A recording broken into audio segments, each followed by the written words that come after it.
రాక్షస ప్రేమ పార్ట్ 196. ఇక రిస్క్ తీసుకోకుండా ఉండాలి అనుకోవడం లేదు మూర్తి గారు. సరే విరాజ్, మీకు నేను హెల్ప్ చేయడానికి రెడీగానే ఉన్నాను. కాకపోతే వినీత్ ఇక్కడ ఉండగా పాసిబుల్ అవ్వదు. ఎందుకంటే అతను ఇంట్లో ఉన్నప్పుడు సెక్యూరిటీ చాలా హైగా ఉంటుంది. నాకు తెలిసి 2 డేస్లో అతను ఏదో మీటింగ్కి బయటకు వెళ్లాల్సి ఉంది. ఆ టైంలో ట్రై చేస్తే బెస్ట్ మనకి అన్నాడు మూర్తి. ఇంతకీ వినీత్ ఊరు వెళ్ళేది నైటా పగలా అని అడుగుతాడు విరాజ్. మార్నింగ్ వెళ్ళి నెక్స్ట్ డే మార్నింగ్కి వస్తాడు. మనకి ఒక రోజంతా టైం ఉంది అని చెప్పాడు. పగలు అయితే గజిబిజి అయిపోతుంది. అందుకే నైట్ ట్రై చేద్దాం అంటాడు విరాజ్ మూర్తితో. సరే, నేను మాత్రం ఊరు వెళ్ళగానే మీకు ఇన్ఫర్మేషన్ పాస్ చేస్తాను. మీరు రెడీగా ఉండండి అని చెప్తాడు. థ్యాంక్ యూ సో మచ్ మూర్తి గారు, మీరు నాకు హెల్ప్ చేస్తా అన్నందుకు అంటాడు విరాజ్. మీరు మీ కూతుర్లని వెనక్కి తెచ్చుకుంటున్నారు, బాగానే ఉంది. మరి వాళ్ళ లైఫ్ సంగతి ఏమిటి అంటాడు. మీ అల్లుడు లైఫ్ క్లోజ్ చేసిన తర్వాత వీళ్ళు లైఫ్ మొదలు పెడతారు అని చెప్తాడు విరాజ్. సో మీరు వీళ్ళ గురించి వరీ అవ్వకండి, నేను చూసుకుంటాను. ఏదేమైనా నా కూతురు వాళ్ళ గురించే బతుకుతుంది. సో దాన్ని దృష్టిలో పెట్టుకుని చేయండి చాలు అంటాడు మూర్తి. నాకు అన్నీ తెలుసు మూర్తి గారు, మీరు స్పెషల్గా చెప్పాల్సిన అవసరం లేదు అంటాడు విరాజ్.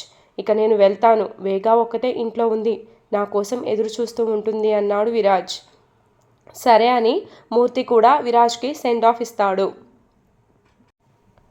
ఇందాకటి వరకు నాకు టెన్షన్ పుట్టించి ఇప్పుడు నువ్వు టెన్షన్ పడుతున్నావా అంటుంది వివేదిత లోహిత్ని. హలో, నాకేం టెన్షన్ లేదు అంటూ నార్మల్ అవ్వడానికి ట్రై చేస్తాడు లోహిత్. నువ్వు ఎంత దాచాలి అనుకున్నా అది దాగదు అంటూ లోహిత్కి పట్టిన చెమటని తుడుస్తుంది వివి. ఏసీ సరిపోక అలా స్వెట్ పట్టింది అంతే, ఇంకేం లేదు అంటాడు తడబడుతూ. అంతేనా, ఇంకేం లేదా అంటూ లోహిత్ దగ్గరకు వెళ్తుంది వివేదిత. ఏం లేదు అంటూ పారిపోతుంటే, ఏంటి నువ్వేనా టెన్షన్ పుట్టించింది? పుట్టించేది నేను పుట్టించలేను అనుకుంటున్నావా అంటూ లోహిత్ని గోడకి లాక్ చేసి నీస్ మీద నుంచొని లోహిత్ మెడ దగ్గర ముద్దు పెడుతుంది వివేదిత. అమ్మాయిల వీక్నెస్ నెక్ కిస్ అంటారు కదా, మీ అబ్బాయిలకు కూడా వీక్నెస్ అదే అంటుంది వివి. ఎవరికైనా అదేనే తింగరి అనుకుంటాడు మనసులో లోహిత్. వివి నెక్ మీద కిస్ చేయడం స్టార్ట్ చేయగానే లోహిత్కి ఏదోలా అయిపోతూ ఉంటుంది. ఇంకా టైం వేస్ట్ చేయకూడదు అనుకుంటూ వివేదితని ఎత్తుకొని బెడ్ మీదకు వెళ్తాడు. ఎందుకు అబ్బాయి గారికి అంత తొందర అంటూ చెంప మీద స్లాప్ ఇస్తుంది వివి. ఇష్, ఇక సైలెంట్ అయిపో, లొడలొడా వాగి మూడ్ చెడగొట్టుకు అంటూ ఆమెను బెడ్ మీద పడుకోబెట్టి తన మీద బెండ్ అయ్యి వివేదితని పూర్తిగా అల్లుకుపోతాడు లోహిత్. అరగంట తర్వాత ఇద్దరూ ఒకరిని ఒకరు చూసుకుని సిగ్గుపడుతూ ఉంటారు. ఎప్పుడూ జరిగేదే కదా, కొత్తగా సిగ్గెందుకు అంటాడు లోహిత్ వివిని. దేనికో దానికి అంటూ అతని గుండెల మీద నిద్రిస్తుంది వివి. లోహిత్, నాకు ఒక డౌట్ అడగనా అంటుంది. నాకు బాగా నిద్ర వస్తుంది, సైలెంట్గా పడుకో అంటాడు లోహిత్. కబుర్లు చెప్పుకోవడానికి తీసుకువచ్చా అని చెప్పావు, కబుర్లు చెప్పడం లేదు అని అలిగి మూతి ముడుచుకొని వేరే వైపుకు తిరిగి పడుకుంటుంది వివి. ఇప్పుడు నువ్వు నన్ను ఖచ్చితంగా బతిమలాడుకోవాలి, అప్పుడు తెలుస్తుంది నీకు నా బాధ అనుకుంటుంది వివేదిత మనసులో లోహిత్ గురించి. 15 మినిట్స్ అయినా సరే లోహిత్ ఆమెని పిలవడు. వివికి మాత్రం కన్నీరు కారుతూ ఉంటుంది. ఏంటి ఇంకా బతిమలాడడం లేదు అని. అంటే నా మీద ప్రేమ తగ్గిపోయిందా? లోహిత్కి నన్ను ఎందుకు బతిమలాడడం లేదు చూద్దాం అనుకుంటూ నెమ్మదిగా అతని దగ్గరగా జరుగుతుంది వివి. లోహిత్ అదేం పట్టించుకోకుండా ఇంకా వెనక్కి జరుగుతూ ఉంటాడు. తప్పు ఇతనిది, నన్ను వచ్చి బతిమలాడుకోకుండా ఇంకా నాకు దూరంగా జరుగుతాడా? నిన్ను వదిలిపెట్టను అనుకుంటూ కోపంగా లోహిత్ వైపుకు తిరుగుతుంది వివేదిత. లోహిత్ గుర్రు పెట్టి నిద్రపోతూ ఉంటాడు. ఏంటి, లోహిత్ నిద్రపోయాడా? అందుకే నన్ను బతిమలాడడం లేదా? ఇతను నిద్రపోయాడని తెలియక నేను ఏదేదో ఊహించుకున్నా. సారీ మై డార్లింగ్, నిన్ను తప్పుగా అర్థం చేసుకున్నాను. నా మీద ప్రేమ పోయిందేమో అని ఫీల్ అయ్యాను. నువ్వు ఎలాంటి ఫీలింగ్స్ పెట్టుకోకుండా స్లీప్ వేస్తున్నావని ఇప్పుడు తెలిసింది. ఈ అబ్బాయిలకి ఇంత త్వరగా నిద్ర ఎలా పడుతుందో అర్థం కావడం లేదు. నాకు నిద్ర పట్టడం లేదు, నిన్ను డిస్టర్బ్ చేయాల్సిందే అనుకుంటూ లోహిత్ అంటూ ఆమె అతని చెవిలో అరుస్తుంది నెమ్మదిగా. వెంటనే చేతులు అడ్డు పెట్టుకొని చెవిలో ఆమె మాటలు వినిపించకుండా, ఆహా, చేతులు పెడితే నేను తీయలేను అనుకుంటున్నావా అని ఆ చేతుల్ని నెట్టేస్తుంది వివేదిత. ఇష్ అనుకుంటూ చెవికి దిండుని అడ్డు పెట్టుకుంటాడు లోహిత్. చాలా గట్టిగా ప్లాన్ చేశావు మైక్, అయినా నేను వదిలిపెట్టనుగా అనుకుంటూ ఆ దిండు లాగడానికి ట్రై చేస్తూ ఉంది వివేదిత. ఆమె ఎంత ట్రై చేసినా కూడా తనకి ఛాన్స్ ఇవ్వడు లోహిత్. అబ్బా ఇంకెలా ట్రై చేయాలి అనుకుంటూ లోహిత్ అంటూ చెవిలో గట్టిగా అరుస్తుంది వివి. లోహిత్కి కోపం పీక్స్కి వెళ్తుంది అలా అరిచేసరికి. నీకేమైనా మెంటల్ ఎక్కిందా? ఎందుకు నిద్రపోనివ్వకుండా డిస్టర్బ్ చేస్తున్నావు? నీకు నిద్ర పట్టకపోతే నన్ను కూడా నిద్రపోనివ్వవా అంటూ బెడ్షీట్ దిండు కింద పడేసి పోయి నేల మీద పడుకో, నన్ను డిస్టర్బ్ చేశావంటే కొట్టేస్తాను, ఏమనుకున్నావో అంటాడు వివిని. వివి ఏడుపు మొహం పెట్టుకొని లోహిత్ని అలానే చూస్తుంది. ఏంటి మొహం అలా పెట్టావు, పో కిందకు పోయి పడుకో అంటాడు. నేనేం చేశాను ఇప్పుడు అంటుంది ఇన్నోసెంట్గా ఫేస్ పెట్టి వివి. మూసుకొని కిందకి వెళ్ళి పడుకో, నాకు సోది చెప్పకు అంటాడు కోపంగా. ఎందుకు అంత కోపం వస్తుంది? నేనేమన్నాను అని మళ్ళీ నోరు తెరుస్తుంటే షటప్ కిందకి దిగు అని అరుస్తాడు. వివి బిక్కమొహం పెట్టుకొని నేల మీద పడుకుంటుంది. నేను బెడ్ మీదకు పిలిచే వరకు కూడా నువ్వు అక్కడి నుంచి ఇక్కడికి రాకూడదు అంటాడు లోహిత్. అలానే అంటూ తలని నిలువుగా ఊపుతుంది వివేదిత. గుడ్, ఇలా చెప్పిన మాట విన్నావు అనుకో, నిన్ను ఏమీ అనను. నా మాట వినకుండా ఎదురు చెప్పావనుకో ఇలాంటి పనిష్మెంట్సే వస్తాయి నీకు అంటాడు. నీకు ఎదురు చెప్పను, ఎప్పుడు ఇలానే ఉంటాను అని చెప్పింది వివి. ఆమె అలా అంత క్యూట్గా చెప్తుంటే లోహిత్కి నవ్వొస్తుంది, కానీ దాన్ని ఆపేస్తాడు. మళ్ళీ కొంచెం చొరవ ఇచ్చినా అతని నిద్ర డిస్టర్బ్ చేస్తుందనే భయంతో. ఈ విరాజ్ ఏంటి ఇంకా రాలా, చాలా లేట్ అయింది కదా అనుకుంటుంది వేగ. వేగ ఎక్కడ ఉన్నావు అంటూ లోపలికి ఎంట్రీ ఇస్తాడు విరాజ్ అప్పుడే. నేను మీ గురించే ఎదురు చూస్తున్నాను విరాజ్, ఏంటి ఇంతసేపు పట్టింది మీకు అంది వేగ. మన కూతుర్లని వెనక్కి తెచ్చుకోవాలి అని మూర్తి గారితో మాట్లాడాను. ఏమన్నారు అంకుల్, ఒప్పుకున్నారా? మనకి హెల్ప్ చేస్తా అన్నారా అని అడిగింది వేగ. చేస్తాను అని చెప్పారు, కాకపోతే ఇప్పుడు కాదు, వినీత్ ఊరు వెళ్ళినప్పుడు అని చెప్తాడు. ప్రణవ్ గురించి ఏమైనా తెలిసిందా అని అడిగింది వేగ. జైలుకి వెళ్ళకముందు వాడు ఉండే ఇంటి అడ్రస్ తెలుసుకుని వెళ్ళాను. అక్కడికి వెళ్ళి కనుక్కుంటే తెలిసింది ఏంటంటే ప్రణవ్ జైలుకు వెళ్ళగానే బెంగతో వాళ్ళ అమ్మా నాన్న కొన్ని రోజులకే చనిపోయారంట. జైలు నుంచి విడుదలైన తరువాత ఆ ఇంటికి వచ్చి 4 రోజులే ఉన్నాడని చెబుతున్నారు ఆ ఇంటి చుట్టుపక్కల ఉన్నవాళ్ళు. ఎక్కడికి వెళ్ళాడు ఏంటి అనేది చెప్పారా అంటే అందరూ మాకు తెలియదు అని అంటున్నారు వేగ. సో ఆ తర్వాత వాడి పైన ఎటువైపు వెళ్ళిందో కనుక్కోవాలి. నాకెందుకో ప్రణవ్ని కనుక్కోవడం కష్టమే అనిపిస్తుంది వేగ. ప్లీజ్ విరాజ్ అలా మాట్లాడుకు, ఏదో ఒక విధంగా అతన్ని కనుక్కో అంటుంది. అయినా మన కూతుర్ని తెచ్చుకునేటప్పుడు వాడు ఎందుకు అంటాడు విరాజ్. దేనికో దానికి ఉపయోగపడతాడు, ముందు వెతికి ఉంచు అంది. నేను వెతుకుతాను, వాడిని తీసుకువస్తాను. సరే, వాడు మన కూతురికి నిజం చెప్పాలి కదా వేగ. అన్ని సంవత్సరాలు జైలు శిక్ష అనుభవించిన తర్వాత కూడా మారడు అంటారా అంటుంది వేగ. ఏమో చెప్పలేము, ఎలా ఉంటాడో. వాడి బిజినెస్ అంతా డౌన్ చేసి జైలుకి పంపించామనే మన మీద కోపంతో ఉండొచ్చు కదా అంటాడు విరాజ్. అతన్ని పట్టుకోకముందే ఏదేదో ఊహించుకోవడం ఎందుకు అంది వేగ. సరే, నాకు ఆకలిగా ఉంది, కొంచెం భోజనం తీసుకొని రా అంటాడు విరాజ్. కొంచెమేంటి, మీ కడుపు పట్టే అంతే తీసుకొస్తాను అంటూ ప్లేట్లో అన్నం కలుపుకొని విరాజ్ దగ్గరకు వస్తుంది. ఎందుకో ఈరోజు ఇలాంటి ఆఫర్ ఇస్తున్నారు మేడం గారు. వేగాకి ఏం అర్థం కాక ఏం ఆఫర్ అంటుంది విరాజ్ని. అదే తమరి స్వహస్తాలతో తినిపించే ఆఫర్ అన్నాడు. తిను విరాజ్, అరిపించకుండా అంటుంది వేగ. వేగ ఇలా వచ్చి కూర్చో అంటాడు విరాజ్. వెళ్ళి విరాజ్ పక్కన కూర్చుంటుంది వేగ. హలో మేడం, కూర్చోమంది నా ఒడిలో. నువ్వేమైనా యంగ్ బాయ్ అనుకుంటున్నావా రొమాన్స్ చేయడానికి అంది వేగ. ముసలివాళ్ళు రొమాన్స్ చేసుకోకూడదని ఎక్కడైనా రాసి ఉందా అంటాడు విరాజ్. ఓసే, మన పిల్లలకి పెళ్ళిళ్ళు అయ్యాయి అంతే, మనకేమీ మనవడు మనవరాలు పుట్టలేదు అని చెప్పాడు విరాజ్. మరీ అంత ముసలిదాన్లా ఫీల్ అవ్వకు అంటూ వేగ నడుముని గిల్లుతాడు విరాజ్. విరాజ్ అంటూ ఎర్రగా కందిన నడుముని చూసుకుంటుంది వేగ బాధతో. విరాజ్ చూడు ఎలా ఎర్రగా కందిపోయిందో అంది వేగ. ఆ ముడతల పడిన నడుమును చూసి భయపడే కన్నా మూసుకొని ఉండడం నయం అంటాడు. అంటే నీ ఉద్దేశం ఏంటి అంటూ బయట చెంగును దోపుకుంటుంది వేగ. నా ఉద్దేశం ఏంటని నువ్వు అనుకుంటున్నావు అన్నాడు వేగాని విరాజ్. ఏముంది, నేను ముసల్దాన్ని అయిపోయాను, నీకు పాత పడిపోయాను అంటున్నావు అనుకుంటున్నా అంది వేగ. అనుకోవడం లేదు, అదే నిజమని చెబుతాడు నవ్వుతాడు విరాజ్. నన్ను ముసలి అంటావా అని కోపంగా చూస్తుంది. వేగా కోపం చూసి బతిమిలాడకుండా నవ్వుతూ ఉంటాడు విరాజ్. కోపం తెప్పించింది తమరే, మళ్ళీ బతిమిలాడకుండా నవ్వుతారా?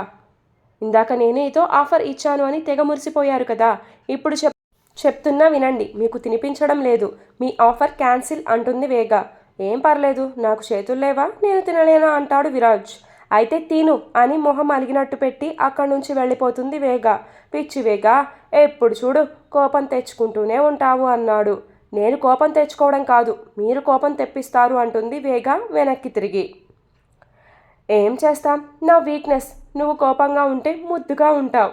అయినా మన పెళ్ళి అయినప్పటి నుంచి నువ్వు కోపంగానే ఉన్నావు కదా, అది అలవాటైపోయి నువ్వు నవ్వుతూ ఉంటే చూడలేకపోతున్నా అంటాడు విరాజ్. విరాజ్ అంటూ పళ్ళు నూరుతూ ఉంటుంది వేగ. ఎక్కువ బిగపట్టకు, పళ్ళ సెట్ కట్టించాల్సి వస్తుంది అంటాడు విరాజ్. అక్కడే ఉంటే విరాజ్ అలానే కోపం తెప్పిస్తాడని వెళ్ళిపోతుంది వేగ. అయ్యో నా పిచ్చి వేగ, పాపం ఫీల్ అయిపోయింది అనుకుంటాడు. నిన్ను ఏడ్పించకపోతే నాకేమో డేనే సరిగ్గా ఉండదు. ఈ మధ్య కదా మనిద్దరం కలిసి పాత రోజుల్లో ఉన్నట్టు ఉంటున్నాం అనుకుంటున్నాడు విరాజ్. విరాజ్ అలా ఆలోచిస్తూ భోజనం ఫినిష్ చేస్తాడు. ప్లేట్ సింక్లో వేసి చేయి కడుక్కొని బ్యాగ్కి వస్తుంటే, ఓ గాడ్, సింక్లో నా ప్లేట్ ఒక్కటే ఉంది అంటే అమ్మాయి గారు ఇంకా తినలేదా, నా కోసం వెయిట్ చేస్తూ కూర్చుందా, ఓ షిట్, ఇప్పుడు ఎలా అనుకుంటూ వేగా దగ్గరకు వెళ్తాడు విరాజ్. వేగ ఏడుపు మొహం పెట్టుకొని ఉంటుంది. చాలా కోపం తెప్పించేసి ఉంటాను, ఇప్పుడు ఎలా బతిమిలాడి పెట్టాలో అనుకుంటాడు విరాజ్ మనసులో. కోపం తెప్పించింది నేనే కదా, కూల్ చేయాల్సింది నేనే అంటూ ప్లేట్లో ఫుడ్ తీసుకొని వేగ దగ్గరకు వస్తాడు విరాజ్. హాల్లో కూర్చొని తింటారు ఫుడ్ ఎవరైనా, బెడ్రూమ్లో కాదు అంటుంది వేగ. నేను తినడం అయిపోయింది, నా ముద్దుల పెళ్ళాం తినడం అవ్వలేదు అని ఇక్కడికి వచ్చాను అన్నాడు విరాజ్. నాకేం అవసరం లేదు, నేను ఆల్రెడీ తినేశాను అంటుంది వేగ. ఎందుకు అబద్ధం చెప్తావు, నేను చూడలేదా, సింక్లో ప్లేట్ లేదు అండ్ నువ్వు కుక్ చేసింది మొత్తం అలానే ఉంది అంటాడు. విరాజ్ అబద్ధం చెప్పాల్సిన అవసరం నాకు లేదు, నిజంగా నేను తినేశాను అంటుంది వేగ. ప్లీజ్ నాకు ఇరిటేషన్ తెప్పించకు, ఫుడ్ మీద అలక చూపించకు. అయ్యో రామా, తినేశాను అంటే విసుగు తెప్పించకు అంటావేంటి విరాజ్, తింటే మరి కొంచెం ఎందుకు లేదు అంటాడు. ఫుడ్ అంతా ఎందుకు అలానే ఉంది అంటే కుక్ చేసిన తర్వాత నాకు ఎందుకో తినాలి అనిపించక ఫుడ్ ఆర్డర్ పెట్టుకొని తిన్నాను విరాజ్ అని మొహం ఇన్నోసెంట్గా పెడుతుంది వేగ. ఫుడ్ వండిన తర్వాత అంటున్నావు, ఈవినింగా మార్నింగా అంటాడు విరాజ్. మార్నింగ్ అని నాలుక కొరుక్కుంటుంది వేగ. అంటే ఇప్పుడు నువ్వు నాకు పెట్టిన ఫుడ్ ఆఫ్టర్నూన్ కుక్ చేసిందా అని అడుగుతాడు. అవును అని నవ్వింది వేగ. అయితే తమరు 2 పూట్ల ఆర్డర్ పెట్టుకొని ఫుల్గా తినేసి నాకు మార్నింగ్ ఎప్పటిదో అన్నం ఉంచావా అంటాడు. లేదు, ఆఫ్టర్నూన్ ఆర్డర్ పెట్టుకున్నది ఈవినింగ్ కూడా మిగిలింది, నేను కూడా ఎప్పుడో ఆఫ్టర్నూన్ మిగిలింది నైట్ తిన్నాను అంది వేగ. షటప్ వేగ అని అరుస్తాడు విరాజ్. ఎందుకు అరుస్తున్నావు, ఫుడ్ ఆర్డర్ పెట్టుకొని తినడం కూడా తప్పేనా అంటుంది వేగ. ఆర్డర్ పెట్టుకొని తినడం తప్పు కాదు, ఇంట్లో వండుకున్న తరువాత ఆర్డర్ పెట్టుకోవడం తప్పు. ఏంటి ఇప్పుడు నీకు చల్లారిపోయినది పెట్టానని నా మీద కోపమా అంది వేగ. అది కాదు వేగ, నేను నైట్ తినేసి వచ్చాను అనుకో, అదంతా వేస్ట్ అయ్యేదా కాదా అంటాడు. నా 7 సెన్స్ మీరు తినిరారని చెప్పింది, అందుకే ఉంచాను అంది వేగ. నోర్మోయ్ అంటూ కోపంగా వెళ్ళిపోతాడు విరాజ్. సరే ఆ ఫుడ్ ఇలా ఇవ్వు, దాన్ని కూడా తింటాను, అప్పుడు నీకు హ్యాపీగా అనిపిస్తుంది కదా అంది. పర్లేదు వద్దులే, అసలే తమరి వయసు 20 కాదు, ఏ టైంలో తిన్నా అరిగించుకోవడానికి, 40 ఏళ్ళు వచ్చాయి అంటాడు. నువ్వు పద్దాక నా ఏజ్ని ఎందుకు గుర్తు చేస్తావని కోపంగా అరుస్తుంది వేగ. అంటే తమరు ఇంకా పడుచుపిల్ల అనుకుంటున్నారేమో అని గుర్తు చేస్తున్నా అంటాడు విరాజ్. నేనేం అనుకోవడం లేదు, మీరు మాటిమాటికై గుర్తు చేయకండి అంటూ ఆ ఫుడ్ తీసుకొని తింటుంది వేగ. ఇప్పుడు ఎందుకు దీన్ని తింటున్నావు అంటాడు విరాజ్ వేగాను చూస్తూ. రాళ్ళు తిన్నా అరిగించుకోగలిగే శక్తి ఉంది ఈ వేగాకి అని నిరూపిస్తాను నీకు అంది విరాజ్ని. అబ్బో అంటూ విరాజ్ నవ్వుతాడు. వేగా కోపంగా దాన్ని తిని విరాజ్ పక్కన పడుకుంటుంది. విరాజ్ ఆమెని వెనక నుండి హక్ చేసుకొని పడుకుంటాడు. వేగా మూతి తిప్పుకుంటూ విరాజ్ చేతులు తీసేస్తుంది. ఏయ్ మూసుకొని వేయించుకో, లేకపోతే బాగోదు అంటాడు. ఏం చేస్తావు బాబు, ఇందాకటి నుండి చూస్తున్నా, ఏంటో తెగ బెదిరిస్తున్నావు నన్ను అంది వేగా విరాజ్ని. నా పేరు వేగ, దేనికి భయపడదు అని చెప్పింది విరాజ్కి. ఆహా సరేలే పడుకో అంటూ ఆవలిస్తాడు విరాజ్. చి, నా మాటలే వినడు ఈ విరాజ్, అరిపిస్తూ ఉంటాడు అని కోపంగా కళ్ళు మూసుకుంటుంది వేగ. మార్నింగ్ 9 అయినా సరే లోహిత్ ఇంకా నిద్రలేవడు. వివి మాత్రం కింద అలానే దొర్లుతూ ఉంటుంది, ఎప్పుడు బెడ్ మీద పడుకుందామా అని. నన్ను ఇక్కడికి తీసుకువచ్చి సర్ప్రైజ్ చేస్తానని చెప్పి పనిష్మెంట్ ఇస్తావా లోహిత్?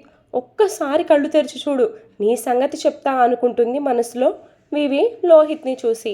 లోహిత్ అటూ ఇటూ మెసులుతూ ఉంటాడు. అమ్మయ్యా నిద్రలేస్తాడేమో, మెసులుతున్నాడుగా అనుకుంటుంది వివేదిత. కానీ నిద్రలేవడు. లోహిత్ మళ్ళీ అలానే గుర్రు పెట్టి నిద్రపోతాడు. నన్ను మించిన నిద్రపోతులా ఉన్నాడు ఈ లోహిత్, ఎలా అయినా లేపాలి అనుకుంటూ నెమ్మదిగా అతని బెడ్ దగ్గరకు వెళ్ళి నీళ్ళని కళ్ళ మీద చిమ్మి వెంటనే తన ప్లేస్కి వచ్చి పడుకుంటుంది వివి. ఇంట్లో ఎక్కడైనా వర్షం పడుతుందా అనుకుంటూ కళ్ళు తెరిచి చూస్తాడు లోహిత్. వివి నిద్రపోతున్నట్టుగా నటిస్తూ కళ్ళు బిగపెట్టి పడుకుంటుంది. ఇది నిద్రపోతుందా లేకపోతే నటిస్తుందా? ఎవరైనా అలా పడుకుంటారా అనుకుంటూ ఏయ్ అని పిలుస్తాడు లోహిత్.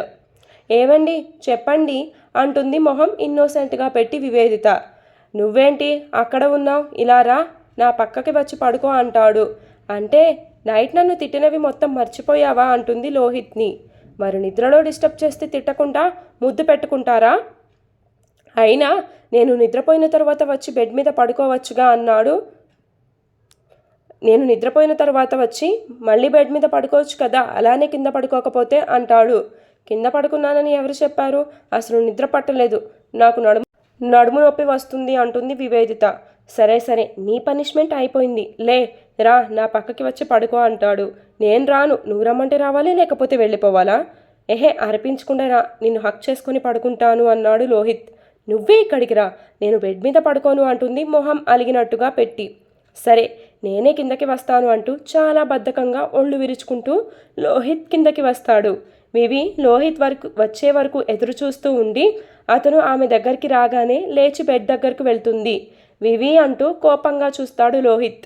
అయ్యో మీరే నా కోసం కిందకి వచ్చేసారా? నేను చూడలేదు మీరు వచ్చేది, అందుకే నేనే మీకోసం పైకి వచ్చాను అంటూ వినయం నటిస్తుంది వివేదిత. నువ్వు డ్రామా ప్లే చేస్తున్నావని నాకు తెలుసు బంగారం అనుకుంటూ లేచి పక్కకు వెళ్తుంటే వివి మళ్ళీ కిందకు వెళ్ళి సర్లే అండి, మిమ్మల్ని ఇబ్బంది పెట్టడం ఎందుకు, మీరు ఎలాగో నా దగ్గరికి వచ్చారుగా, నేను కూడా మీ దగ్గరికి వచ్చాను అంటుంది వివేదిత. వస్తే నాకు చిరాకు పుట్టించకుండా బెడ్ దగ్గరకు రా అంటాడు లోహిత్. అమ్మో నా వల్ల కాదు లోహిత్, ఇందాకే చెప్పాను కదా నాకు నడుము నొప్పిగా ఉంది అని. మళ్ళీ లేచి అక్కడికి వచ్చే ఓపిక లేదు అంటుంది నీరసంగా వివేదిత. సరే తమరు అక్కడి నుంచి కదలకండి, నేనే అక్కడికి వస్తాను అంటాడు. సరే అంటుంది వివేదిత. లోహిత్ ఆమెకి అడ్డుగా వెళ్తూ ఉంటాడు, వివి మళ్ళీ పైకి రాకుండా ఉండాలి అని. వివి నవ్వుతూ లోహిత్ రాగానే పక్కకి పొర్లుతూ ఉంటుంది. ఒసే ఏంటి నీ బాధ అంటూ ఏడుపు మొహం పెడతాడు లోహిత్. ఈరోజు ఎపిసోడ్ ఇంతటితో కంప్లీట్ అయిపోయిందండి. For more updates to follow me story continuous. చాలా రోజుల తర్వాత ఈరోజే కదా నేను అన్న టయానికి అప్డేట్ అయితే ఇచ్చింది. ఐ నో బట్ ఈరోజు నేను కరెక్ట్ టైంకి ఇవ్వాలని చెప్పేసి మార్నింగ్ 10 కల్లా అది ఇచ్చేసాను. ఏది మోడర్న్ కపుల్ అప్డేట్ ఇచ్చేసాను, ఇది 2కి ఇచ్చేసాను. ఏది 2 డేస్ నుంచి 2 అప్డేట్స్ ఇస్తా అని చెప్పేసి అలా ల్యాక్ చేస్తా అనుకుంటున్నారా? సరే ఖచ్చితంగా ఏదో ఒక రోజు అయితే 2 అప్డేట్స్ ఇస్తా, ఈ రోజే ఇస్తా రేపే ఇస్తా అని చెప్పేసి నేను మాట ఇవ్వదలుచుకోలేదు. ఎందుకంటే నేను స్టోరీ రాయకుండా ముందే మీకు మాట ఇచ్చాననుకో అది ఫెయిల్ అయిపోతుంది అనమాట. ముందు స్టోరీ నా దగ్గర ఉండి మీకు అప్డేట్ ఇస్తే అది వేరు, బట్ నేను రాసుకోకుండా మీకు ఇవ్వాలంటే కొంచెం కష్టంగా ఉంటుంది కదా. సో అందుకే ముందే చెప్పేస్తున్నా మీకు. నేను రాసుకున్న తర్వాత నా దగ్గర స్టోరీ ఉంది, ఈరోజు ఇంకో అప్డేట్ ఇవ్వగలను అనుకున్న టైం అప్పుడు మీకు నేను ముందే పోస్ట్లో ఒక 1 అవర్ ముందు పోస్ట్ పెట్టేస్తాను అనమాట. ఈరోజు 2 అప్డేట్స్ వస్తున్నాయి, ఏ టైంకి వస్తున్నాయి అనేది మాత్రం చెప్తాను. అది ఇవాళ రేపా ఎల్లుండ అనేది మాత్రం తెలియదు. అండ్ ఇంకా 4 అప్డేట్స్లో అయిపోతుంది స్టోరీ. నిన్న ఒక కామెంట్ అయితే వచ్చింది, స్టోరీని ల్యాగ్ చేస్తున్నారు బాగా అని. స్టోరీ ల్యాగ్ ఎందుకు చేస్తున్నానంటే 200 ఎపిసోడ్స్ అవ్వాలని. ఒక 2 ఎపిసోడ్స్లో స్టోరీ అయిపోయేలాగే ఉంది, కాకపోతే ఒక పర్ఫెక్ట్ ఫిగర్ రావాలి కదా స్టోరీకి అని చెప్పేసి 200 వరకు సాగదీస్తున్నా అంతే, ఇంకేం లేదు. అండ్ 4 అప్డేట్స్ ఉన్నాయి కదా, 4 అప్డేట్స్లో అయితే స్టోరీ ఖచ్చితంగా ఫినిష్ చేస్తానని మీకు మాట ఇస్తున్నాను. అండ్ కొత్త స్టోరీ అయితే స్టార్ట్ అయిపోతుంది, 11th నుంచి ఇస్తాను మేబీ కొత్త స్టోరీ. అదైతే మీకు పక్కా ఎంటర్టైన్గా ఉంటుంది.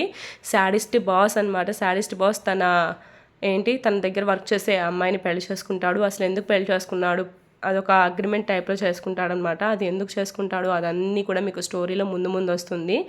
అండ్ చెప్పేసాను దాన్ని, స్టోరీ నేమ్ కూడా నేను ఇప్పుడు చెప్పిన దానిలోనే ఉండిపోయింది. ఎవరైనా గెస్ట్ చేస్తే చేయండి. Bye bye, love you, thank you.